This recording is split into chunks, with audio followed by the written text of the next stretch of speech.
Hänet erotettiin Men's Health-lehdestä tyttöpartiolaisten pilkkaamisesta ja Stuff Magazinesta palkattuaan kääpiöitä kaatamaan yrityskonferenssin. Hänen sopimuksensa Maxim UK:n kanssa päättyi ilman uusimista Levikin romahdettua hänen johtajuutensa aikana. Vuoteen 2006 mennessä Greg Gutfeld oli erotettu kaikista merkittävistä julkaisuista, joita hän oli koskaan johtanut. Media oli hylännyt hänet työkyvyttömänä. Sitten Fox News soitti ja teki omituisen tarjouksen, juontamaan ohjelmaa kello 3 aamuyöllä.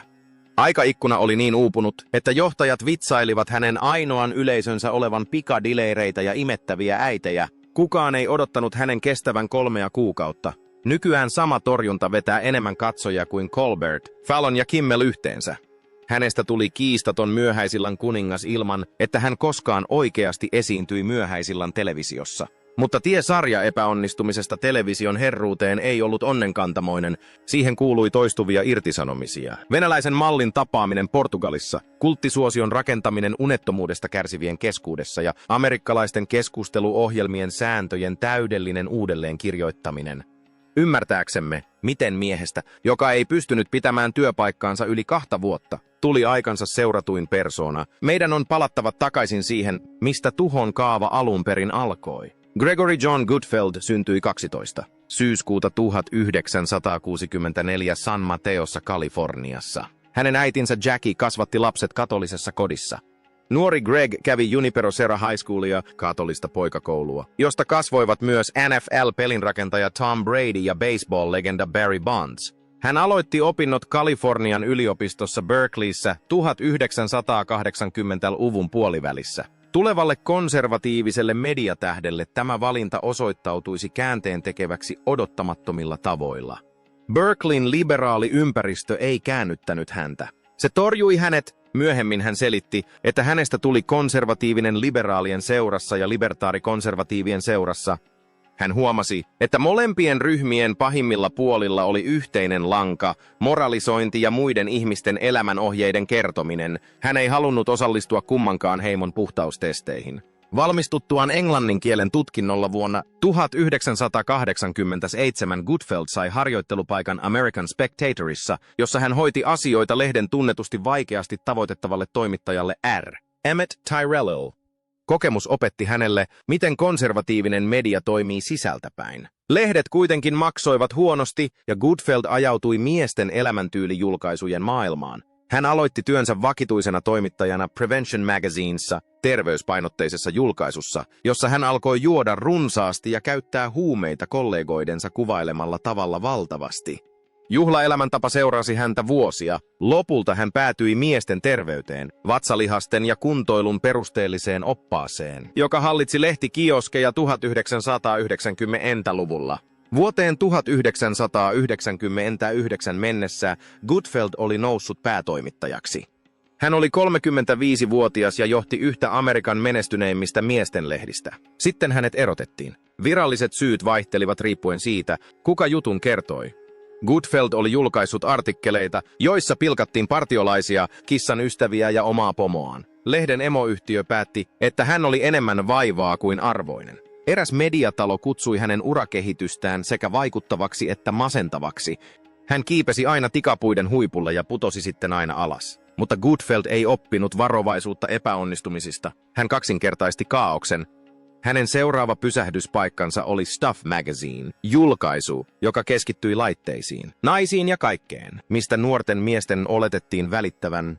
Gutfeld muutti sen levikkijättiläiseksi ja kasvatti lukijamäärän 750 nollasta 1,2 miljoonaan. Hän teki siitä täysin hullun, rikkoen rajoja, joita mainostajat sietivät, koska lukijamäärät jatkuvasti kasvoivat. Sitten tapahtui tapahtuma, joka määritteli hänen aikakauslehtiuransa.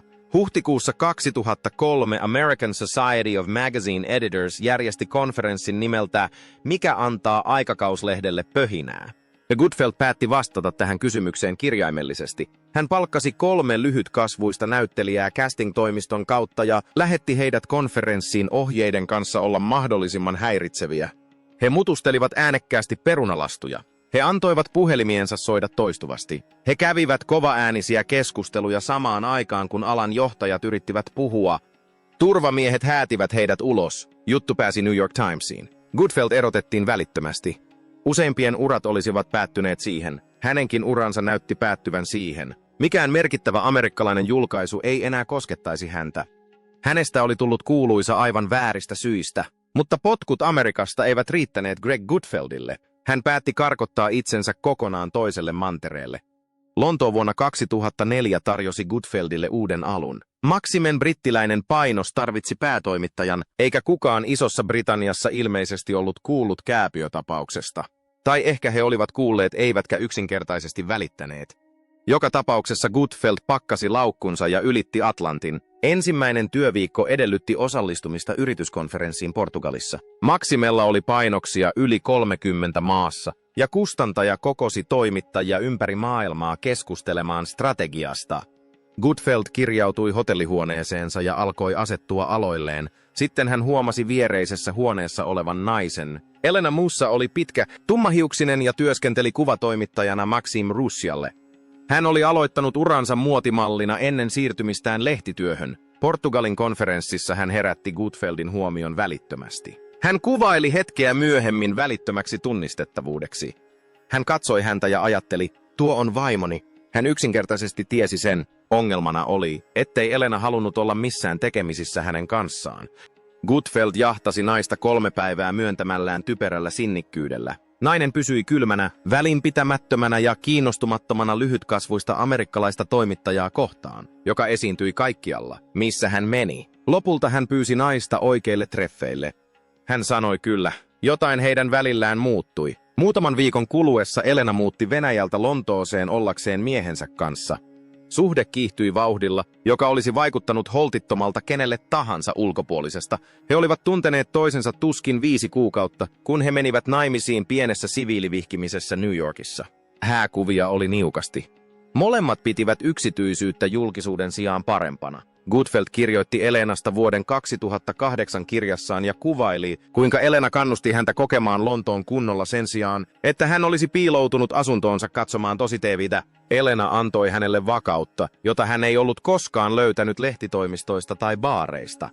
Mutta vakaus ei pelastanut hänen uraansa. Gutfeldin ura Maxim UK:lla tuotti pettymyksiä. Kirjan levikki laski hänen johdollaan. Kun hänen sopimuksensa päättyi vuonna 2006, yritys päätti olla uusimatta sitä. Hän oli tuolloin 41-vuotias, jälleen työtön ja vastanaimisiin mennyt ilman ilmeisiä tulevaisuuden näkymiä. Pari muutti New York Cityin. Elena alkoi rakentaa omaa uransa muotistylistinä ja työskenteli lopulta julkaisuissa Cute Venice Magazine, La Fashion Design Scene. Hän opiskeli Parsons School of Designissa ja valmistui vuonna 2017. Mutta vuonna 2006 molemmat Gutfeldit aloittivat alusta. Greg otti vastaan oudon työn, joka vaikutti uran itsemurhalta. Hänestä tuli Huffington Postin bloggaaja. Huffington Post edusti kaikkea sitä, mitä Gutfeld halveksi liberaalissa mediassa. Perustaja Arianna Huffington kuitenkin toivotti konservatiiviset äänet tervetulleiksi foorumilleen, ja Gutfeld näki tilaisuuden aiheuttaa ongelmia sisältäpäin. Hänen julkaisustaan tuli legendaarinen, koska tarkkailijat kutsuivat sitä inspiroituneeksi ja hulluksi pilkaksi bloggaajia kohtaan. Hän pilkkasi itse Ariannaa. Hän hyökkäsi muiden kirjoittajien kimppuun. Hän muutti jokaisen kommenttiosion taistelukentäksi. Yksi näistä kommenttiosioista herätti bloggaajakollega Andy Levyn huomion. Kaksikko alkoi vaihtaa piikittelyä ja huomasi jakavansa samanlaisen herkkyyden.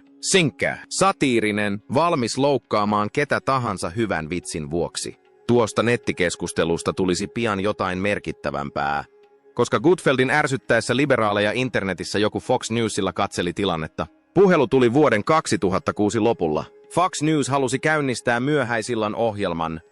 Oliko Gutfeld kiinnostunut? Hänen vastauksensa oli välitön ja rehellinen. Hän oli rahaton. Hän tekisi mitä tahansa. Fox lennätti hänet New Yorkiin kokouksiin. Esitys oli epätavallinen. Televisiokanava halusi täyttää aikaikkunan, jota kukaan ei katsonut. Alun perin kello 2 yöllä suunniteltu ohjelma olisi esitetty aikana, jolloin useimmat amerikkalaiset nukkuivat. Gutfeldin mukaan kohderyhmään kuuluivat pikadileirit ja imettävät äidit sekä vangit. He saivat paljon kirjeitä vangeilta. Sarja alkoi 5. helmikuuta 2007 nimellä Red Eye. Gutfeld odotti viikkojen harjoituksia ja huolellista valmistelua. Sen sijaan johtajat kertoivat hänelle, että he aloittavat 3 päivän kuluttua. Tiimi harjoitteli vihreässä huoneessa, kaikki mukana olleet, myös kuvaaja, joivat, Tunnelma muistutti enemmän kotibileitä kuin televisiotuotantoa. Red Eye debytoi kello 2 yöllä. Foxin johtajat katsoivat ensimmäiset jaksot ja päättivät, että sisältö oli liian räjähtävää kyseiseen aikaväliin. Heidän ratkaisunsa oli siirtää se vielä myöhemmäksi, kello 3 yöllä, jolloin vähemmän ihmisiä näkisi sen ja valittaisi. Gutfeld oli nyt alennettu omassa ohjelmassaan ennen kuin se löysi yleisön, mutta jotain odottamatonta tapahtui noina yön tyyninä tunteina. Red Eye loi kulttisuosion. Ohjelman formaatti uhmasi kaikkia kaapeliuutisten käytäntöjä. Gutfeld esitteli paneelisteja järjettömän liioitelluilla kehuilla. Aiheet vaihtelivat politiikasta popkulttuuriin ja täydelliseen hölynpölyyn. Mikään ei ollut pyhää. Mikään ei ollut pyhää. Fox Newsista itsestään tuli säännöllinen pilkan kohde. Huumori oli synkkää, absurdia ja täysin erilaista kuin mikään muu televisiossa. Andy Levy, Gutfeldin Sparrows Company Huffington Postista, liittyi mukaan ohjelman oikeusasiamieheksi. Bill Schultz, kollega Gutfeldin Stuff Magazine-ajoilta, määrättiin apuriksi. Kolmikon kemia oli epätodennäköistä. Levy oli ilmeetön sarkastinen hahmo.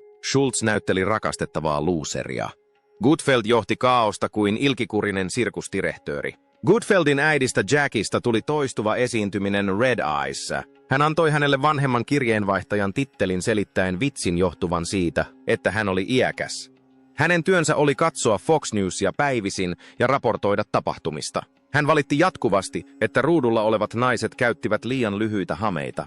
Gutfeld vastasi, että muut katsojat arvostivat noita hameita.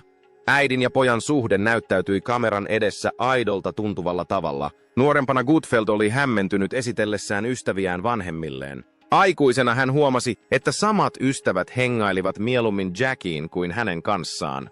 Hänellä oli suora ja aito luonne, johon yleisö reagoi. Hän tuki kaikkea, mitä hänen poikansa yritti, jopa silloin, kun ne näyttivät epäonnistuvan. Red Eyen ei olisi pitänyt toimia. Kello 3 aamuyöllä esitetty ohjelma ilman budjettia, humalaisilla kuvaajilla ja näennäisen sattumanvaraisesti valituilla aiheilla ei houkutellut katsojia. Silti katsojaluvut nousivat. Ohjelma alkoi päihittää kaapeliuutisohjelmia parhaaseen katseluaikaan, vaikka se esitettiin keskellä yötä. Sitten heinäkuussa 2011 Fox tarjosi Gutfeldille jotain suurempaa. Uuden päiväsaikaan lähetettävän ohjelman nimeltä The Five Needed Hosts. Ohjelmassa oli 5 kommentaattoria, jotka keskustelivat uutisista ja politiikasta joka arkipäivä kello 17. Gutfeld olisi yksi näistä 5. The Five-sarjasta tuli ilmiö. Ohjelma teki televisiohistoriaa ensimmäisenä parhaaseen katseluaikaan katsomattomana ohjelmana, joka oli ykkönen sekä kokonaiskatsojamäärässä että avainkohderyhmässä, joka oli 25–54-vuotiaat aikuiset. Gutfeld esiintyi yhtäkkiä miljoonien ihmisten edessä tuhansien sijaan, mutta hän juontautui myös Red Eyessa ja työskenteli molemmissa sarjoissa samanaikaisesti lähes 4 vuoden ajan. Työ ei voinut jatkua ikuisesti. Helmikuussa 2015 Gutfeld ilmoitti jättävänsä Red Eyen keskittyäkseen uuteen projektiin. 3 aamuyöllä alkava ohjelma oli täyttänyt tarkoituksensa. Se oli osoittanut, että Greg Gutfeld pystyi pitämään yleisön paikallaan silloinkin, kun kukaan ei luullut kenenkään katsovan sitä. Nyt Fox halusi nähdä, mitä hän voisi tehdä reaaliaikaisella aikavälillä. Greg Gutfeld-ohjelma alkoi 31. toukokuuta 2015 viikoittaisena lauantai-iltana kello 22. Ohjelma yhdisti poliittista satiiria ja varietee-esitysten elementtejä. Gutfeld esitti monologeja ja haastatteli toimittajia. Vakituisiin paneelikeskustelijoihin kuuluivat koomikko Kat Timpf, joka toi mukanaan libertaarista näkökulmaa ja terävää nokkeluutta sävellyksessä sekä showpainia Tyrus, jonka pelottava läsnäolo oli vastakohta yllättävän harkitulle kommentille. 6 vuoden ajan ohjelmaa esitettiin viikonloppuisin. Kun taas Gutfeld jatkoi päivittäisiä esiintymisiään The Five-kanavalla, hän työskenteli jatkuvasti rakentaen yleisöä, jota uskolliset katsojat seurasivat ohjelmasta toiseen. Yölähetysten juontajat televisiokanavilla tuskin tunnustivat hänen olemassaoloaan, he eivät pitäneet Fox Newsin lauantai-ohjelmaa kilpailuna. Sitten koitti vuosi 2021. Fox News ilmoitti, että Greg Gutfeld-ohjelma siirtyisi arki-iltoihin ja nimettäisiin uudelleen yksinkertaisesti Gutfeldiksi. Uusi ohjelma lähetettäisiin kello 23 itäistä aikaa ja kilpailisi suoraan Stephen Colbertin, Jimmy Fallonin ja Jimmy Kimmelin kanssa. Alan tarkkailijat ennustivat epäonnistumista. Kuinka kaapelitelevisio-ohjelma voisi kilpailla televisioverkko-ohjelmien kanssa? Kuinka konservatiivinen koomikko voisi houkutella katsojia, jotka olivat valinneet Jon Stewartin ja hänen seuraajansa yli 2 vuosikymmenen ajan? Vastaus saapui nopeasti. Elokuuhun 2020 mennessä Gutfeld oli ohittanut Stephen Colbertin myötä myöhässä olleen ohjelman katsojaluvuissa. Ohjelma keräsi keskimäärin yli 2 miljoonaa katsojaa iltaisin, enemmän kuin mikään kilpailija televisiossa tai kaapelikanavilla. Mies, joka aloitti kello 3, hallitsi nyt kello 23. Hylkäyksestä oli tullut kuningas. Luvut vain paranivat. Vuoden 2021 loppuun mennessä Gutfeldin ja The Fiven yhteenlaskettu katsojamäärä oli keskimäärin yli 5 miljoonaa. Lokakuussa 2022 Gutfeld saavutti kaikkien aikojen katsotuimman jaksonsa keräten 2,5 miljoonaa katsojaa yhdessä yössä. Mikään myöhäisillan ohjelma ei pystynyt saavuttamaan näitä lukuja. Kesäkuussa 2023 Fox siirsi Gutfeldin esitysajan kello 22 itärannikon aikaan. Muutos tarkoitti, että ohjelma ei teknisesti ottaen enää kilpailut myöhäisillan kategoriassa. Kriitikot väittivät tämän olevan huijausta, eikä kello 22 alkavaa ohjelmaa pitäisi verrata kello 23,3 alkaviin ohjelmiin. Gutfeld ei välittänyt semantiikasta. Hän välitti yleisöstä ja yleisö kasvoi jatkuvasti. Ohjelman menestys heijasteli laajempia muutoksia amerikkalaisessa median kulutuksessa. Perinteisestä myöhäisillasta oli tullut yhä poliittisempaa ja juontajat kohdistivat konservatiiviset katsojat vihollisinaan. Gutfeld tarjosi vaihtoehdon. Hänen huumorinsa hyökkäsi molempia puolueita vastaan ansaitusti, vaikkakin demokraatit saivat suurimman osan tulkinnasta. Mikä tärkeintä, hän ohjelmansa tuntui autenttiselta tavoilla, joihin hiotut televisiotuotannot eivät kyenneet. Weekly Standard oli kerran kutsunut häntä television vaarallisimmaksi mieheksi. Toisin kuin muiden mediapersoonien, Gutfeldin työ oli aidosti kumouksellista, kuin haisupommi, joka heitettiin jokaiseen tiedekunnan oleskelutilaan, valtavirran uutishuoneeseen, elokuvastudioon ja voittoa tavoittelemattoman järjestön johtokuntaan Amerikassa. Hän ei ollut löytänyt yleisöään jahtaamalla trendejä, vaan olemalla juuri sellainen kuin hän oli. Häirikkö, joka sai potkut jokaisesta kunnioitettavasta työstään, kunnes hän päätyi paikkaan, jossa arvostettiin kaaosta. Gutfeldin tarinan myöhemmät luvut ovat kehittyneet tavoilla, joita kukaan ei osannut ennustaa, ei edes Gutfeld itse. Joulukuussa 2024 hän ilmoitti uutisen, joka järkytti pitkäaikaisia katsojia. 60-vuotiaana Greg Gutfeldista oli tullut ensimmäistä kertaa isä. Hän ja Elena saivat tyttären nimeltä Mira. Ilmoitus tehtiin The Five-jaksossa, jossa Gutfeld vitsaili tyttärensä vaikuttavasta keuhkojen toiminnasta ja suunnitelmistaan opettaa hänelle 3 kieltä. 20 vuotta kestäneestä avioliitosta ei ollut syntynyt lapsia. Sitten, kun useimmat hänen ikäisensä miehet ajattelivat jo lapsenlapsia, Gutfeldista tuli ensimmäistä kertaa vanhempi. Yksityisyyden suojaan keskittynyt mies, joka harvoin puhui vaimostaan kameran edessä, sai yhtäkkiä aivan uuden ulottuvuuden elämäänsä. Vauva-ilmoitus osui yksiin hänen jatkuvan ammatillisen valta-asemansa kanssa. Vuoteen 2025 mennessä Gutfeld pysyi katsotuimpana ohjelmana kilpailussa sarjassaan. Hänen lähimmät kilpailijansa televisiossa kamppailivat 2 miljoonan katsojan tavoittamisen kanssa, kun taas hän itse ylitti jatkuvasti 3 miljoonan katsojan rajan.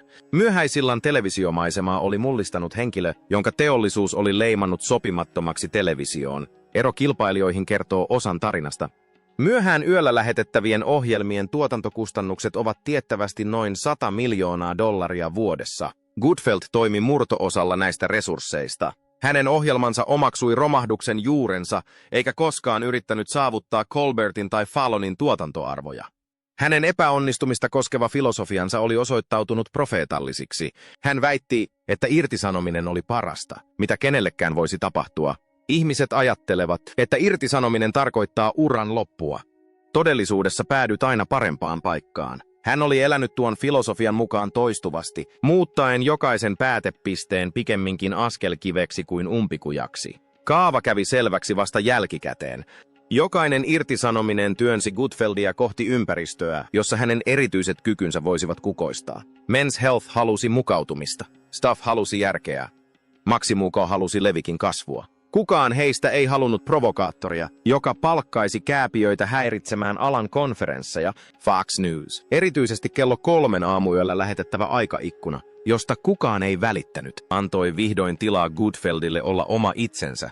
Elena pysyi pitkälti näkymättömänä miehen nousun ajan.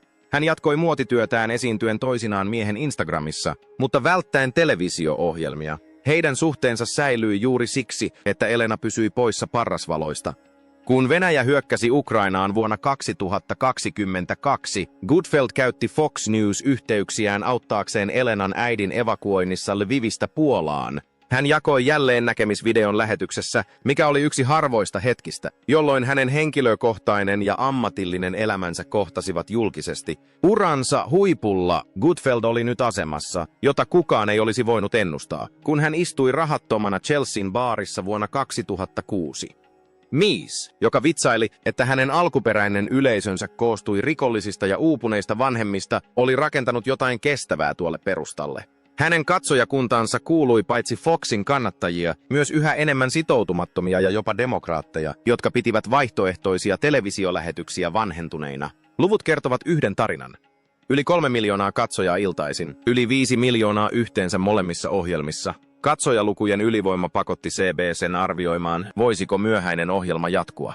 Mutta luvut eivät selitä, miksi se toimi.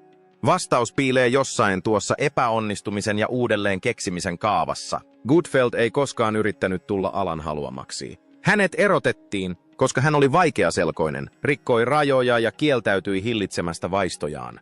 Lopulta hän löysi paikan, jossa juuri noista ominaisuuksista tulikin etuja haittojen sijaan. Nopeista kauppiaista ja imettävistä äideistä myöhäisillan television suurimpaan yleisöön, Greg Goodfeldt todisti, että joskus 3 aamuyön hylkiöstä tulee kiistaton kuningas. Ei muuttamalla sitä, kuka hän oli, vaan löytämällä yleisön, joka halusi juuri sitä, mitä hän oli tarjonnut koko ajan.